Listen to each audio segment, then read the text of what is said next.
দেশের পরিস্থিতি জটিল করে একটি গোষ্ঠী নির্বাচন বানচালের চেষ্টা করছে বলে মন্তব্য করেছেন বিএনপির ভারপ্রাপ্ত চেয়ারম্যান তারেক রহমান। রোববার বিকেলে রাজধানীতে দলের ৪৭তম প্রতিষ্ঠাবার্ষিকীর সভায় তিনি বলেন, নুরুল হক নূরের উপর হামলা সহ সাম্প্রতিক কিছু ঘটনায় তা স্পষ্ট হয়েছে। নানা শর্ত আরোপের মধ্য দিয়ে নির্বাচনের পথে বাধা সৃষ্টি করা হচ্ছে বলেও অভিযোগ করেন তিনি।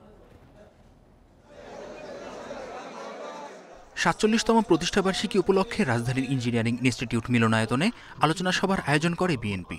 রোববার বিকেলে অনলাইনে আলোচনায় যুক্ত হন দলের ভারপ্রাপ্ত চেয়ারম্যান তারেক রহমান। তথ্যচিত্রে উপস্থাপন করা হয় প্রতিষ্ঠাবার্ষিকী উপলক্ষে দেশের জন্য দলের অবদান। আলোচনায় দলের কেন্দ্রীয় নেতারা বলেন, ফ্যাসিস্ট সরকার চলে গেলেও ফ্যাসিজম এখনো বিদ্যমান। রাজনৈতিক আচার ব্যবহারে, সংস্কৃতিতে যে পরিবর্তনের সূচনা করেছেন জনাব তারেক রহমান। বিএনপি কারো হুমকির কাছে মাথা নত করবে না বলে সতর্ক করেন দলের মহাসচিব।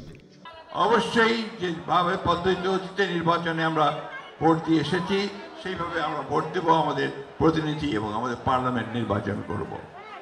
আরেকটা কথা পরিষ্কার করে জানাতে চাই যে আমরা কারো হুমকিতে মাথা নত করতে বাংলাদেশের মানুষ রাজি নয়।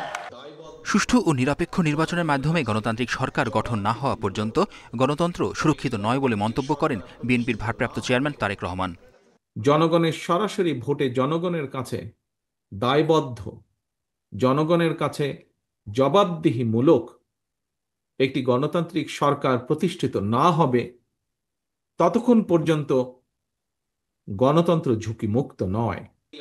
কিছু দল নির্বাচন বানচালের অপচেষ্টা করে আসছে মন্তব্য করে তারেক রহমান বলেন, একটি পক্ষ দেশের পরিস্থিতি জটিল করে তোলার চেষ্টা করছে। কোন রাজনৈতিক দল নির্বাচনের মাধ্যমে জনগণের অধিকার প্রতিষ্ঠার পরিবর্তে তাদের দলীয় স্বার্থ চরিতার্থ করার জন্য নানা শর্ত আরোপ করছে। গণপরিষদ সভাপতি নুরুল হক নূরের উপর হামলা সহ সাম্প্রতিক কিছু ঘটনা স্পষ্ট দেশের স্থিতিশীল পরিস্থিতি ক্রমেই জটিল হয়ে উঠছে অথবা জটিল করে তোলা হচ্ছে।